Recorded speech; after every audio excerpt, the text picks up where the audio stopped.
Welcome, everybody. Good morning or good afternoon, depending on where you are. It looks like we have uh, participants from Germany and Boston so far. So I guess not morning for either of you, as far as I know, or for Martin from France. But um, yes, welcome, everyone. My name is Ben Hamamoto. I'm a research director here at the Institute for the Future, and I want to welcome you all to our event today.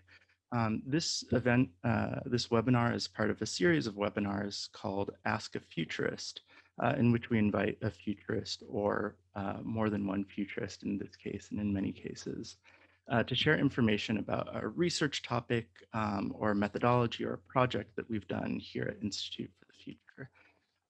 So most of you, I'm guessing if you're on this webinar, are familiar with Institute for the Future. But for those of you who are not as familiar with us, first and foremost, welcome. We're really glad to have you here.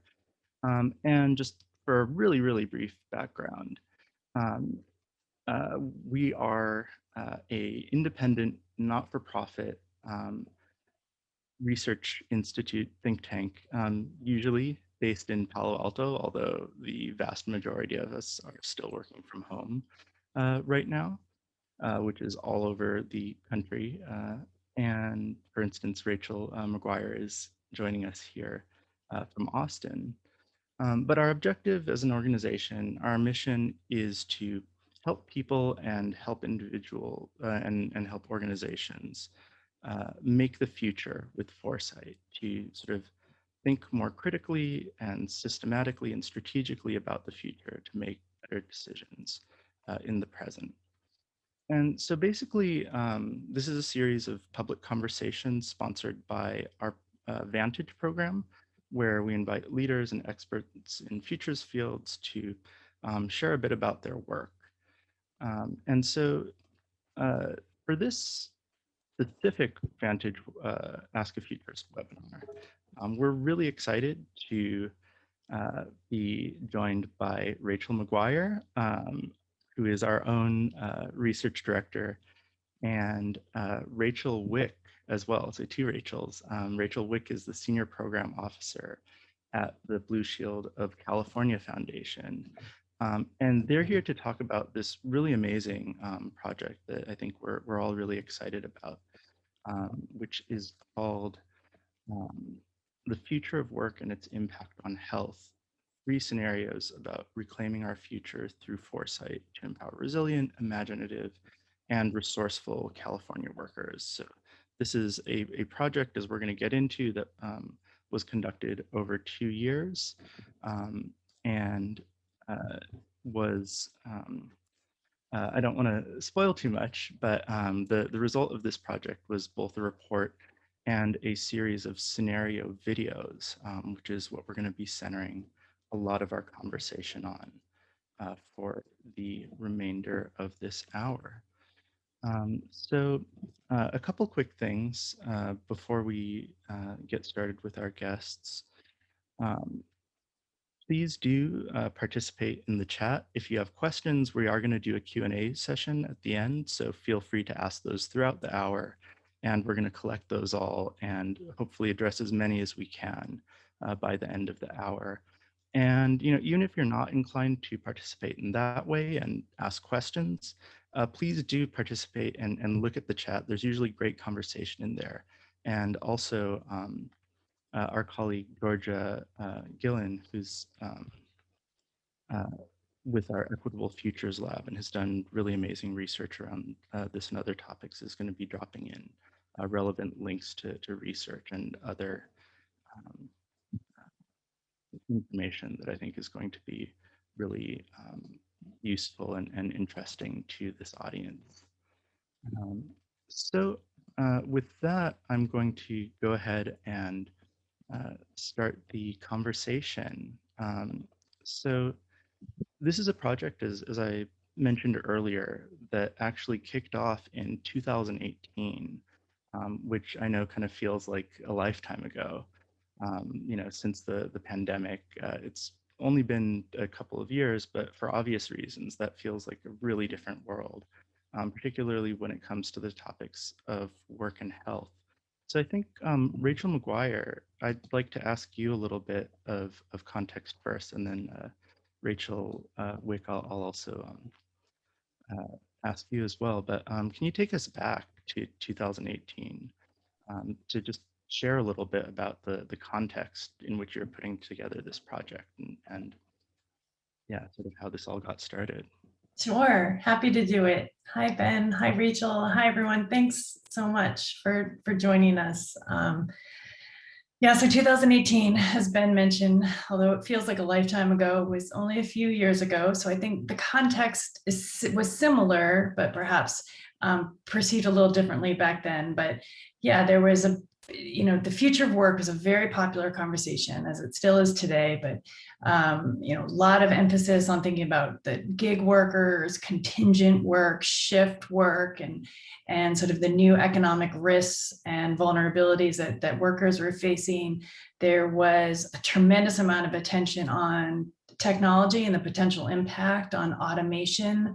There was kind of the waning of the robots are taking over, are going to take our jobs, and more of the emerging, like, they may not take our jobs, but our jobs are going to look fundamentally different. And what does that mean for the future of work? And then there was more awareness, and I'd say public conversation around how our economic policies are structured to really favor shareholders over workers, and kind of a burgeoning conversation in the US, at least. Other places, this conversation may have been moving farther and faster, around worker voice and worker power.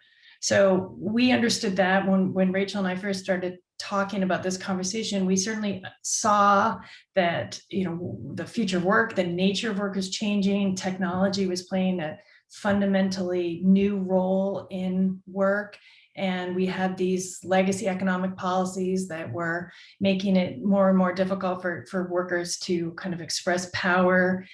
And what we thought was lacking in some of the public discourse, at least, was around the impact that these forces would have on the health of workers, broadly defined, not just health in terms of healthcare, but sort of the health of workers, and also the health of their families and the general well-being of communities, as the sort of experience of work changes as fundamentally as many were anticipating that it would. So that was sort of the context of 2018. And as you see, some of it still exists today, but with a kind of more COVID influence lens on it. Yeah, absolutely. And I mean, I think you mentioned this future of work conversation that I think is on a lot of people's minds, and also that the health impacts of these changes that we're seeing are kind of in some ways a lesser explored consequence or topic there. And so Rachel Wick, maybe I'd like to ask you to elaborate a little bit on that point and talk about some of the health impacts that we're seeing today and why this was an important issue that you wanted to explore from a futures lens. Thanks, Ben. I know you mentioned at the outset, I'm a senior program officer with Blue Shield of California Foundation. And so our foundation's mission is to improve health and end domestic violence in California. And when we started this project, we had just committed to thinking more about the future, thinking more about what were the kind of bold, transformative kind of long-term solutions that we would need to improve the health of the population, and particularly to end health inequities that we were seeing. So there's a lot of disproportionate outcomes, in terms of health for communities of color, for women. And we really wanted to create a future that was that would affirm health and produce health and also address health inequities. And so when we started the project, we were sort of looking at a couple of major trends, economic trends, which were that, as a country, we had been experiencing a long economic expansion or growth. There was a lot of talk about our economic growth and low unemployment numbers. But a less told story was about income inequality. We have one of the highest levels of income inequality, in our history, and that inequality is also highly racialized and also, genderized, if that's a word. And so many people had been locked out of opportunity. And we were seeing, the effects of that here in California, where we had one of the highest poverty rates in the country when you control for the cost of living. And we, 1 in 3 Californians were making less than $15 an hour. More than half of those workers were Latinx and female. And we saw things like cost of living really becoming an issue. Rent was growing a lot faster than wages. And so people were really struggling to afford basic necessities. I think the other data point I'll share is that, half of the children born in California are born under the Medicaid program, which is our healthcare safety net, which means half of the children born in our state are born into poverty. And what we know is that just was not a sustainable path to health or to racial or gender equity for our state. And we wanted to kind of understand, God help us that we can't get any worse off, than we are today, but we wanted to understand both future risks that were on the horizon, and how we could prepare for those risks as a state, and how we could work with a lot of nonprofits across the state to prepare for those risks. But also, honestly, we needed some inspiration and to bring some imaginative power into that challenge, and to really, unleash kind of the power of foresight, as we see in the report, to imagine a more equitable, resilient, and healthy California. And so it was both thinking about risks, but also about possibilities for the future of our state. And I think, these are global challenges too. So I'm of course going to talk about California because that's where we are, but and where we do our work, but I think this is a really common picture. Yeah, absolutely. And I think definitely, California is its very own specific place with our own issues. But I think you're right that a lot of what we see here has relevance across the country and across the world. And I think provides sort of really interesting contrasts in some cases. Sometimes maybe a preview of things that are coming for other parts of the country or other parts of the world. So just a quick reminder to everybody here. I know that this has been thrown in the chat already, but this whole body of work is up on our website. There's this amazing report, The Future of Work and Its Impact on Health, which has the output of this work. It has these scenarios, a lot of really important information and sort of research and data connected to these issues, and also tools for how you can use this work, and I think connect it to actions that you can take in the world today. And sort of to Rachel, with your point just now about sort of imaginative power and the importance of using imagination. The project, as I understand it, was really something that you created over the course of these 2 years by interviewing experts and workers, people on the ground doing ethnographic interviews, as well as sort of more traditional foresight research. This is kind of an approach that we've used across a lot of projects at IFTF as a way of sort of understanding the future from kind of both the by getting sort of both a ground level analysis and a sort of expert analysis, although the sort of ground level, the frontline people are very much experts in their own right. And so I wanted to ask a little bit, though, one of the outputs that is a little bit less common from this work is these set of video scenarios that we're going to be exploring for much of the rest of the hour. And so I was wondering if I could get you both to comment a little bit on the overall methodology for the project and how it came together, but in particular, why videos and why these particular kinds of videos? Because a lot of times in Futures work at IFTF and elsewhere, there will be companion videos to a report or to a project, but they'll be in the form of a talking head giving, summary statements of the research. And these are really different. These are stories from the future that actually take place in 2030. And so I guess maybe I will start with Rachel McGuire and then ask Rachel Wick to follow up on that as well. Sure. So as you mentioned, Ben, those of you who are familiar with Institute for the Future know that we like to quote William Gibson's line about the future being already here, just unevenly distributed. So this was the kind of research inquiry that felt that there were a lot of people already living a future that may not be desirable, but we need to understand it. And so we knew right from the start that doing ethnographic field research, talking to people who are already experiencing the convergence of these trends and the disparities and inequities that Rachel described would be a core input to our research.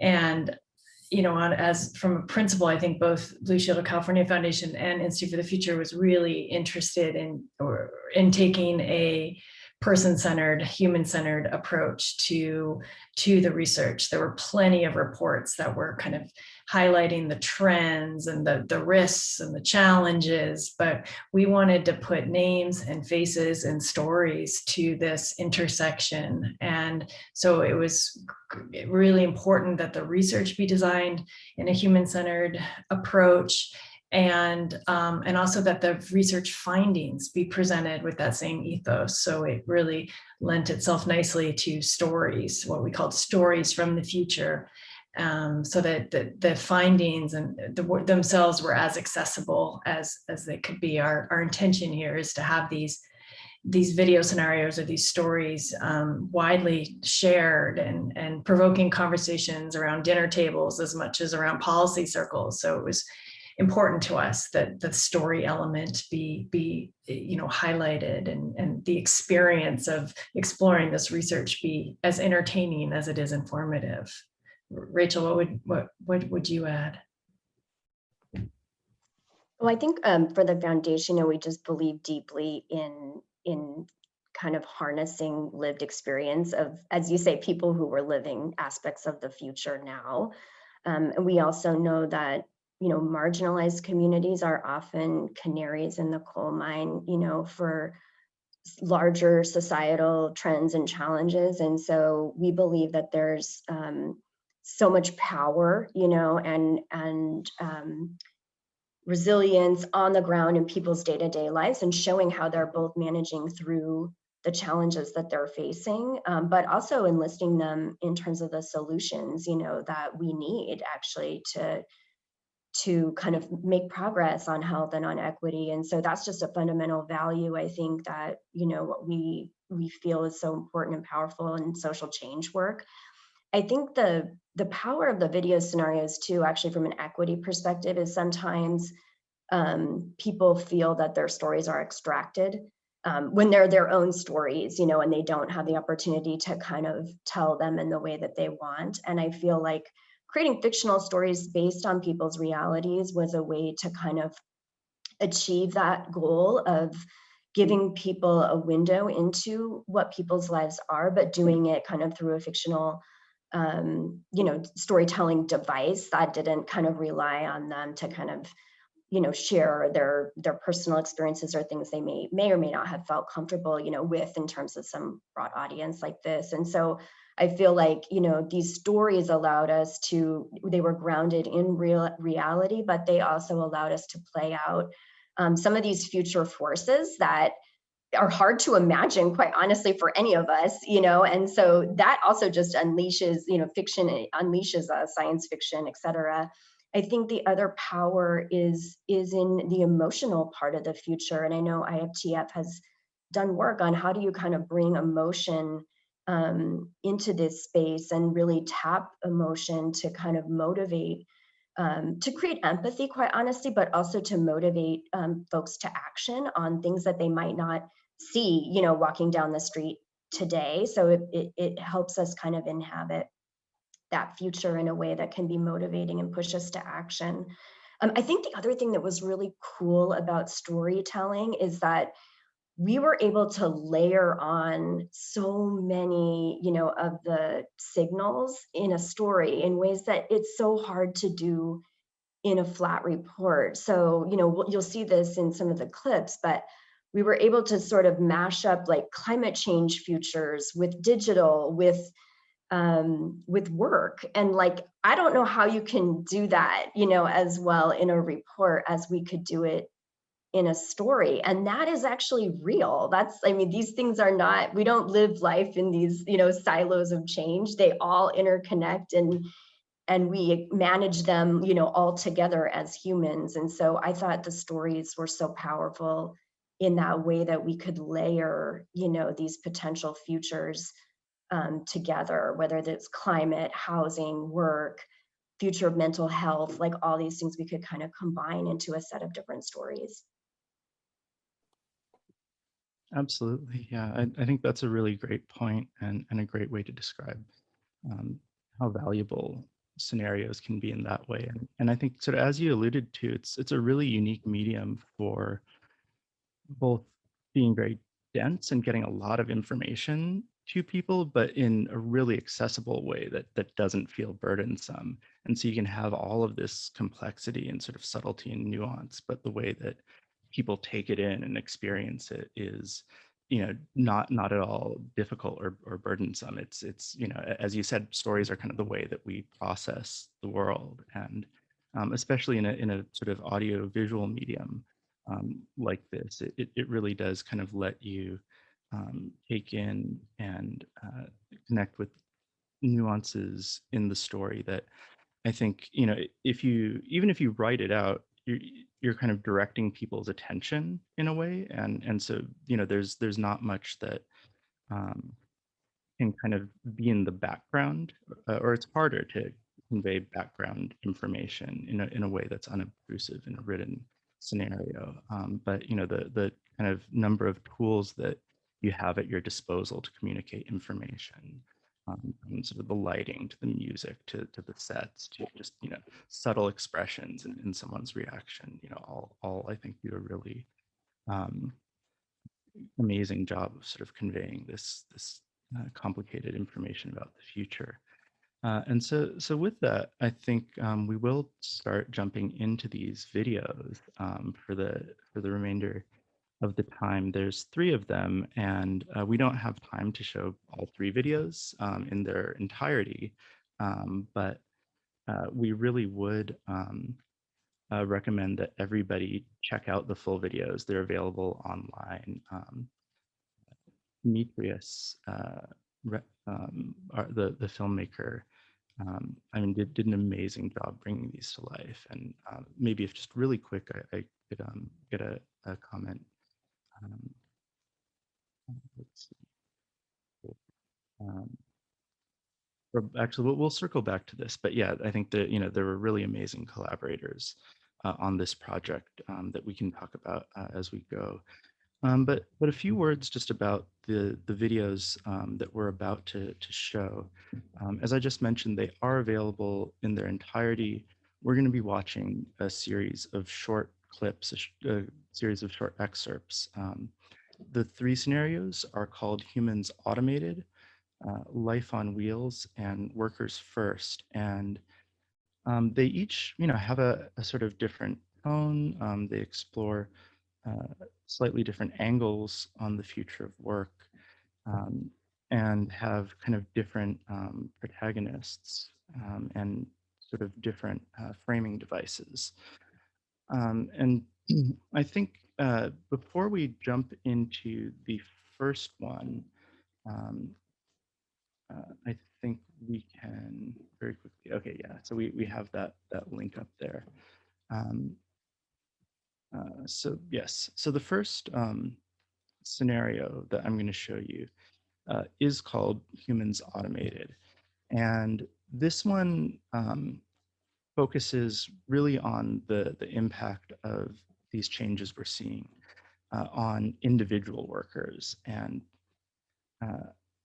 I think in some ways the issues that are brought up by this are things that we mostly do know about at least sort of in the abstract. People are aware that these issues are real and they're coming. But as Rachel Wick just said, I think presented in this format, it really does sort of communicate what this is like for the people who will experience it, and that grounding in reality and research of the lived experience of real people, I think really comes across in this scenario.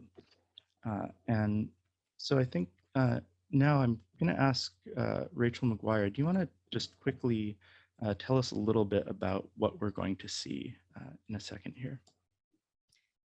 Sure, right. So this one's called Humans Automated, and what you'll see quickly is that it's taking place most of, I think the clip you'll see is taking place in an RV where there's 3 young workers who are living there. It becomes kind of apparent that they live very close to the fulfillment center where they're working, and that inside the fulfillment center, they've been paired up with an intelligent system that's tracking a number of aspects about how they work, including their mood and their sort of emotional well-being. And all of this is sort of in service of productivity and their performance in the workplace. But you'll also see that that digital surveillance is sort of seeping into their home lives, and there's just a tremendous amount of frustration around the quality of their work, and sort of you'll also see that in the backdrop of everything that's happening and their day-to-day is just a tremendous amount of climate disruption and displacement. So that's sort of happening as a normal thing in the backdrop of their daily life.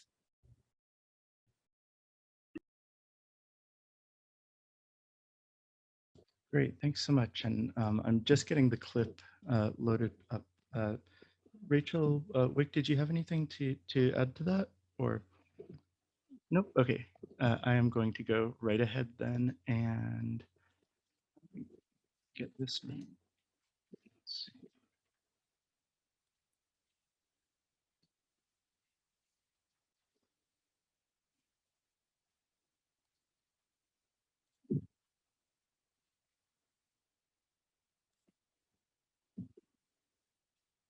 Cut of a single ribbon comes the opportunity for more than 1,000 jobs.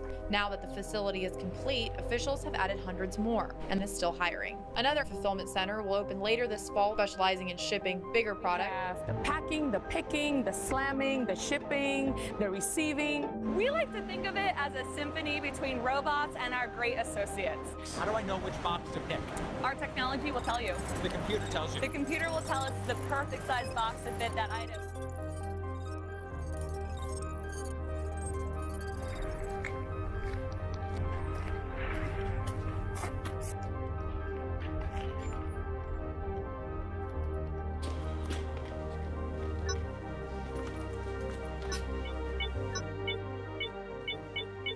Make your number? Is that a serious question? Wow, just like that, huh? I haven't had my number in weeks.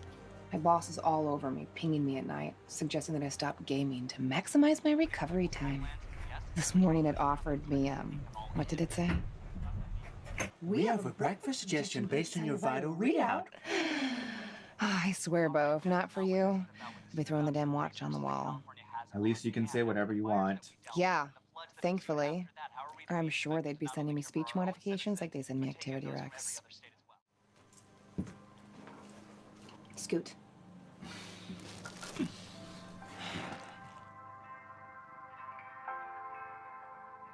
Did you make your number?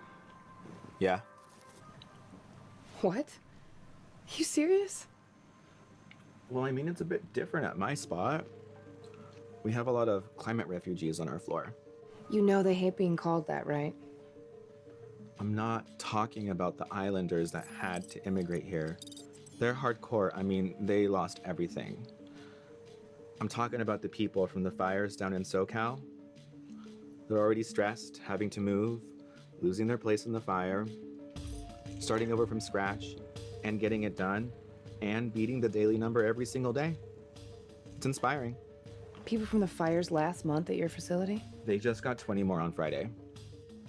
Damn. Everybody's processing trauma, you know?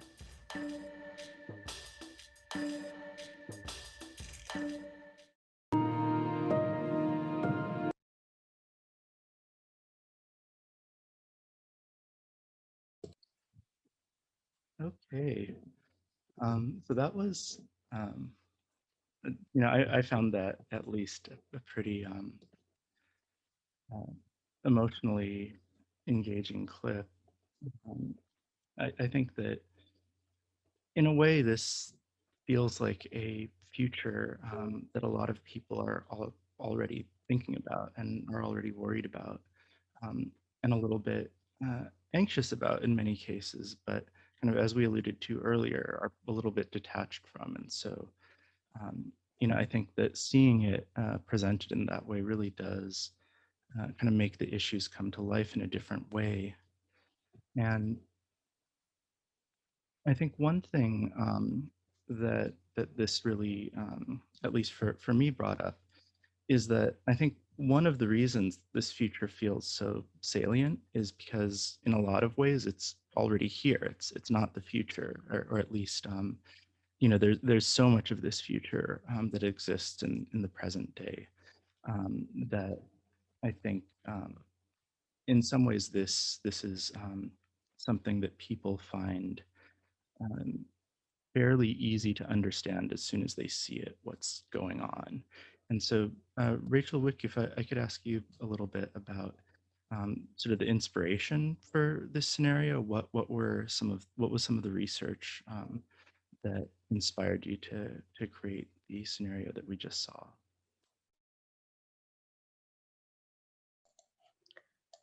I mean, I think, Rachel had mentioned at the outset, there was a lot of conversation happening about in the future of work about sort of the robots taking the jobs, but less exploration on kind of what role technology would play in changing things like the arrangements, in the workplace, like, for example, in this scenario between employers and an employee, where we don't really see an employer. It's all digitally mediated engagement, and we know that there is a growth in app-based employment, and that changes the relationships between employers who may be humans and employees who are humans.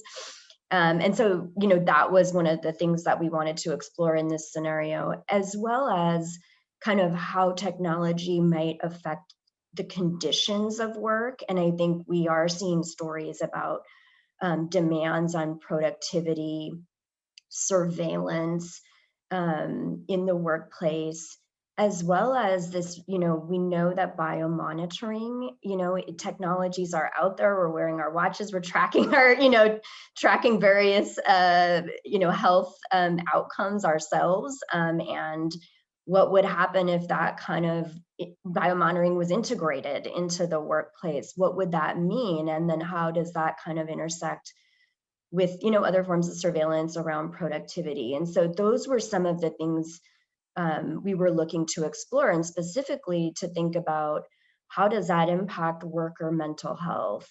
How does it impact workers' sense of agency, which is related to their mental health, their control over the work that they're doing, and all kinds of kind of things that the conditions of people experience in the conditions of work. So both kind of the relationships and also this piece about technology and how it would affect people's mental health. So those were some of the things that we were interested in with this, exploring with this scenario. Yeah, no, that's really interesting. And I think that that really comes through pretty strongly. And one of the pieces in that clip that I think I thought a little bit more about as you were talking is there is a component here where there's a nod to sort of the company at least exploring the idea of trying to make the workers healthier through what seems like kind of a coercive program that doesn't really take in their larger context into account. And I think some recent signals point to that being a, something that, like, when you guys wrote this, may not have quite been a reality yet, but we're seeing that inch closer and closer. And so it was a little bit uncanny to sort of know when this was written and then see that specific example, come to life right here in this video. And so I think another piece that I wanted to ask both of you about is, I think in general, we've talked a little bit about, the power of imagination and why that's important. And I think, you also mentioned sort of being able to imagine both good and bad possibilities. And it's like at IFTF, we try to maybe shy away from describing things in that way. But, definitely, I think, you try to touch on a range of contrasting possibilities. But at the same time, it seems like across these scenarios, there are aspects that I think many of us would find appealing, and even the ones that sort of on the broader level are kind of hard to see, any joy in, and sort of the opposite. And so I was wondering if you could say a little bit about, how you approach that in this one, and maybe in the set as a whole. Should I start and then? Yes, sorry. Okay. Right, So, yeah. I mean, I appreciate the point you're making, that it wasn't so much about creating good futures and bad futures so much as it was creating plausible and somewhat provocative depictions of what potentially could happen at this intersection of work and health in the future. And yeah, there's a tremendous amount of this one that's not, that you might think of as somewhat of an unsavory future, and even one in which well-intentioned programs, such as to what you were alluding to, that sort of plays out more in other parts of the story or other parts of the scenario, well-intentioned programs like a workplace wellness that's giving you positive nudges on nutrition or sleep patterns. Those sort of play out on the day-to-day in a way that maybe was unintended, where people don't necessarily want to have that relationship with their employer or with their job. But was something that came out of the story making process was that clearly the relationship between these three young people that are living together in a very contained space and have sort of experienced trauma related to climate displacement and are surrounded by people who are also processing their own kind of high levels of trauma is how much they need each other as a core resource in their own personal health and well-being. And so as a viewer of it, or as someone who's in doing the work of trying to anticipate health risks, health vulnerabilities, it's a reminder of the value of social connection, which we all talk about a lot. We know isolation and loneliness are these negative impacts on one's overall health and well-being. But I think we also have to take very seriously the role of people in health policy and people who are in the business of building health. How do we help people create social connections and have this form of friendship, really, because it became clear to us in a future, like Rachel said, where you don't necessarily have a human boss, you don't really have a relationship with your colleagues, you're working, you're being directed by an algorithm. It will be the people in your informal community that will really turn out to be this core health resource for many in the future, if not already. Yeah, absolutely. So I think we're going to go ahead and start the next scenario, which is called Life on Wheels in just a second.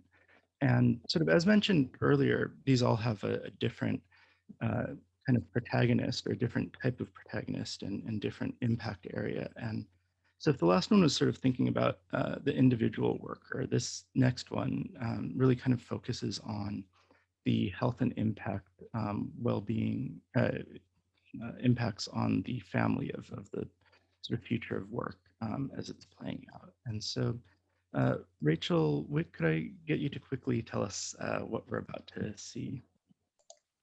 Sure. So this next scenario tells the story of Vanessa, who's a 26-year-old working single mother who's living in her car with her 3-year-old son. She works 2 jobs and is attending school online. And I think we see her being really proud of the way she supports herself and her son, and that her son sees, all that she's doing to provide for him. And she's in the process of applying to gain residency in a parking community. And so part of this story is she's narrating her application, her video application, to be part of that community. And the story was really intended to illustrate, what would a future look like if a lot of the trends we see today continue in the next 10 years. So starting from where we are today, and going from where we are, what would it look like for Vanessa and her son? Great, let's jump right into it.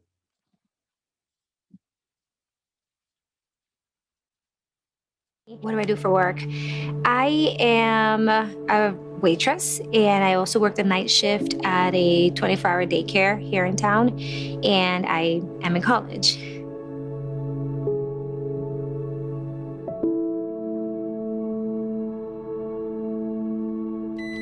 Let me see. Last time I used my vehicle for transportation, I guess maybe 7 or 8 years ago. I own a 2015 Jeep. I haven't driven it in years because I have a great spot at Golden State Safe parking lot on Merced near the freeway. Do you know where that is, right? Okay. Yeah, currently we just pay about $10 a night, so I really can't complain about the cost. Some of the kids stay all night, but most of the kids arrive between 3 a.m. and 4 a.m. We call them our night babies. Oh, they all love it. Their parents have long commutes and early shifts, so they drop them off really early. And at the place where I work, we get the kids ready for school. And then we pick them up too. I mean, I don't work that shift, but some of the kids do get picked up after school, and they even eat dinner there. So yeah, those parents, they never see their kids out of pajamas.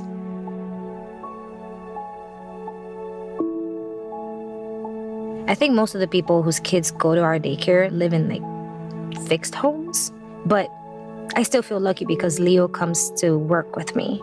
The management wasn't always cool with that, but after it was so hard for immigrants to get work, they couldn't really find enough workers, so they had to become very flexible and allow us to bring our kids to work. One of my coworkers brings all of his 3 kids to work with him. And why do I want to live here?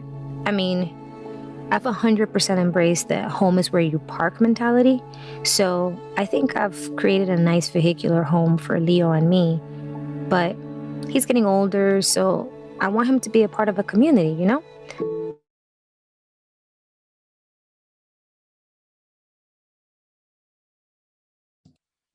Okay, so, that last scenario, as you can see, really focuses on the family as a protagonist. And I think, over the last year or so, we've all been thinking a lot about the intersection of work and health, although, as that scenario makes clear, that doesn't, sort of play out in equal ways for all families. And so, Rachel McGuire, I'd like to ask you a little bit about, kind of what were the inspirations for this scenario, because I think it kind of touches at a lot of things that we're seeing play out already today, and sort of extrapolates from those. Sure. I mean, Vanessa, the protagonist, represents a number of trends that we often read about and talk about, but this was definitely one of those moments where we were trying to just present it in a way that's perhaps more understandable or digestible for most of us. So, you know, the report lays out a whole number of trends that were informing how we thought about who she was and the kind of work she does. So, you know, she's one of the millions of mothers of young children who has a low wage job. Many of those jobs fall in the care work sector. She also represents someone who's working more than 40 hours a week, but is what's considered chronically underpaid. So it just doesn't matter how many hours she puts in. There's just not enough hours in the day to ever catch up with the cost of living. So she's had to make some trade-offs, and what we presented as a potential future is the trade-off is that she's given up paying rent for what she calls a fixed home, and instead is embracing this emerging trend that we're sort of provoking or presenting as a possibility, emerging trend around communities forming around people who live in their car or consider vehicular residency to be a plausible way in which they sort of meet their needs in the future. And surprisingly enough, there were a number of signals at play when we were putting this together, including some legislation in Sacramento that would have made it legal for community college students to park and live in their cars as long as they were enrolled. So ironically enough, as long as they could afford to pay tuition for the community college, they would have been allowed to live in a parking lot on campus. Now that bill has stalled, but they say that they will reintroduce it in the state, in the California Senate next year. But so there were plenty of signals like that said, okay, there is some possibility then that vehicular residency in these kinds of parking communities could become a mainstream practice or option for certain people. So we wanted to at least present that, put that out there, and see how we all felt about that as a future. Great. Yeah, I mean, not great as in the phenomenon, but I think that you really captured that well in that scenario. It is, as I just saw somebody say in the chat, it is heartbreaking. And so I think just for the interest of time, we're going to move just quickly into this last scenario, and we can kind of discuss the set as a group when we get back from that. But this one, really kind of changes the scale of the protagonist. Sort of, it's been individual, and then family, and now sort of community and organization. And so this last scenario is a sort of different, I think, and I'll just do a really quick setup for it.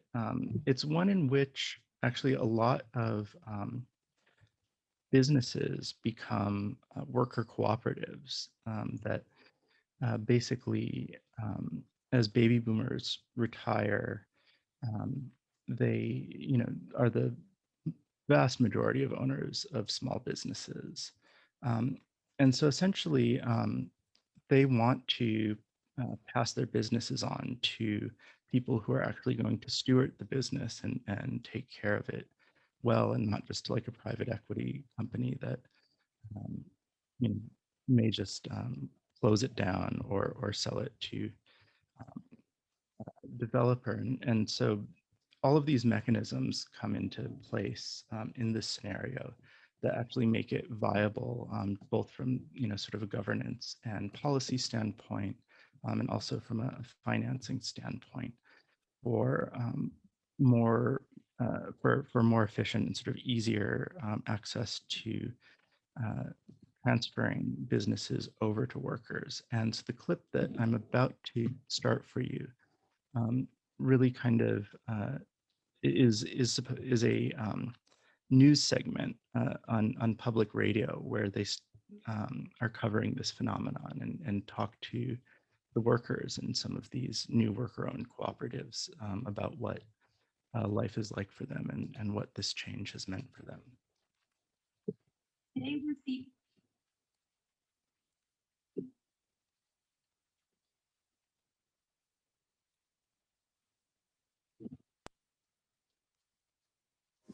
Today, we're seeing more signs of economic equity and slight improvements in the racial wealth gap, as the majority of these new businesses aren't big chain stores, but small businesses that are also employee-owned. I talked to Michael, a longtime resident of the neighborhood. Hi, my name is Michael, and I've lived in this neighborhood since I was 2. 3 other businesses here became run by the workers, and it's just nice for people who live in the community to make choices for our own community. Like that grocery store over there. Me and like 20 neighbors invested in that store. And my sister, she even had her own daycare for a while. I mean, it didn't work out, so she's back working at her old daycare, but at least she gets to try, and that's nice. Michael's sister's daycare cooperative didn't survive. And in truth, it wasn't the only worker-owned business that didn't make it. It's hard work to run a small business, and like many others, many cooperative businesses fail. It's also the case that not all workers can or want to commit to the new set of responsibilities of being a worker owner. We talked to Jenna, who left DT Landscaping during its transition to worker-owned. I signed up to work. That's my talent. That's what I do. I didn't have time for meetings because I have 3 kids and already work multiple jobs. I thought that would be fine, but the new commitments were just too much, and I was like, I didn't sign up for this. For some workers, this transition created an environment that pushed them away rather than bringing them in. Those workers searched for alternative ways to navigate the changing economic landscape that fit better with their individual challenges and concerns. But once the workers at DT Landscaping got everything working, they embraced the positive impact their business was having on their community, says one worker owner. We weren't driven solely by how much profit we could make, but by the quality of life we could build for ourselves and help create in our community. This meant we could make choices about how we wanted to allocate our profits. We began thinking long term, asking questions like, how do we want the company to grow and how will that benefit the community? What do we want our community to look like in the future? This mindset around the role businesses should play in cultivating health and social well-being is having an effect. Measures of social health equity are improving, and social and economic disparities across race and economic status are narrowing.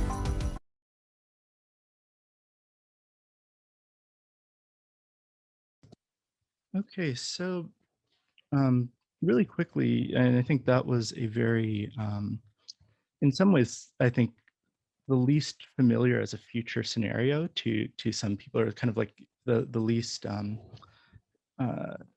something that I think would not come to mind as quickly when people think about sort of the future of health and work. But it's also something that we have seen signals of, and there's been a lot of precedent in the past for. So Rachel Wick, if I could ask you to elaborate a little bit on what inspired this scenario.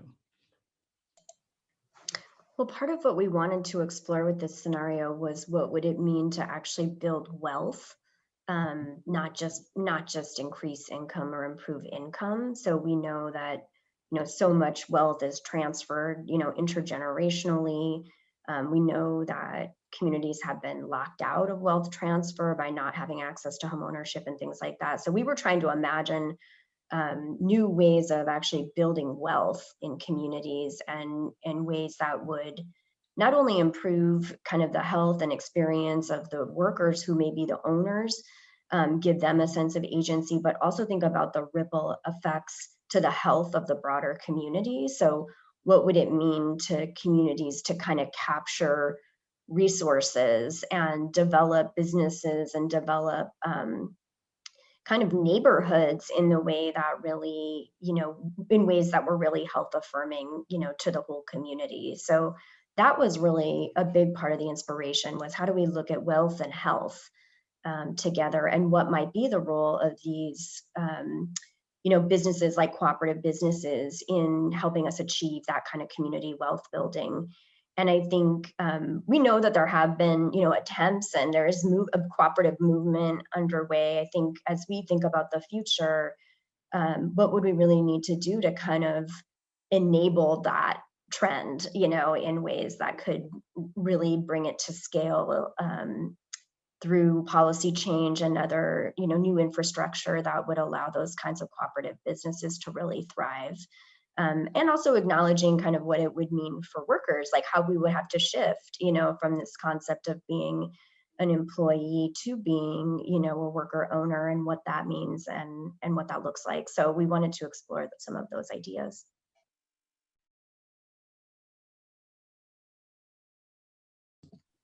Yeah, I'll just add that to like Rachel said, that it was important, I think, for us to lift up the role that health, could more employee cooperatives, more steward-led organizations, more ownership, could we be more explicit in the health affirming aspects that come from that? So to almost add to the important conversation around the role that employee ownership could play, or cooperatives, and sort of a call to action almost, that more research is needed to really understand the health impacts that occur as you convert more organizations and businesses to cooperatives and locally owned organizations. Great. So I know we're coming up at the end of the hour.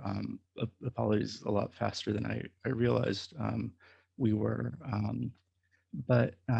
So I did want to see if we could really quickly answer one of the questions that we got through the Q&A, which is, what impact has these videos had? And yeah, what have you seen so far, and what are we?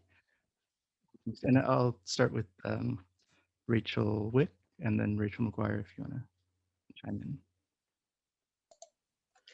I think that this more expansive conversation about the future of work and health, and it includes the videos, but a lot of other work that Institute for the Future and a lot of activists and leaders around California has led, is resulting in real kind of commitments and real policy changes at the state level here in California. And I want to highlight the California Commission on the Future of Work, which just set a bold goal of ending working poverty in California. And so there are big commitments like that, but I think there's also, very real policy changes that are being advanced by activists and advocates in California. And I think there's also a lot of innovation happening locally. So, we're interested in how do we support the development of care cooperative businesses and test that in local communities, or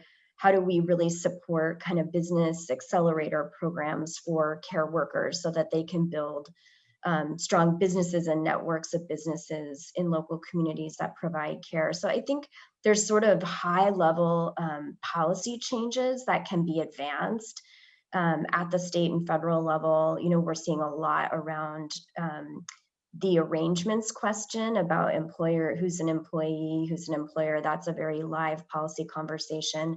I think there's also some policy that we'll see down the road around the role of technology and other kinds of surveillance, in work and in communities. So I think they're all very live conversations happening about, the future of work and the future of health, and really the future of equity here in California. And we see it kind of happening all the way from kind of the grassroots level, and a lot of innovation happening there, to all the way to the state and federal policy.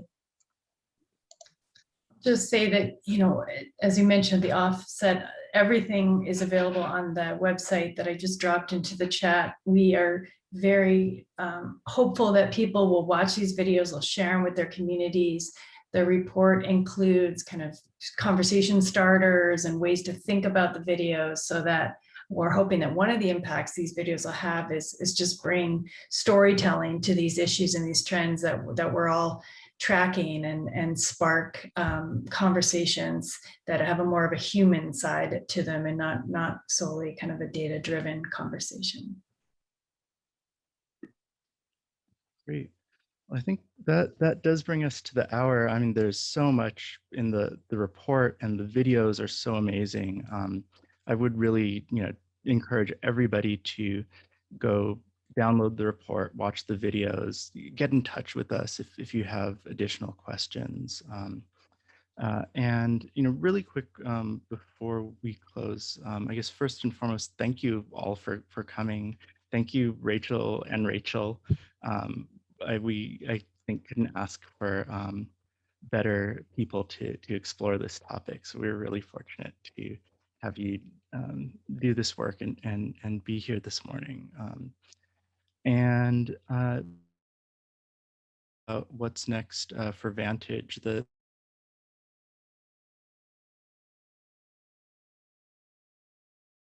again in October on July 8th, we have transition design, a webinar on transition design with Jorge Camacho. And on October 20th, we have another Ask a Futurist webinar on technology forecasting with our research director, Brad Wright. So those are going to be really exciting. Please do RSVP.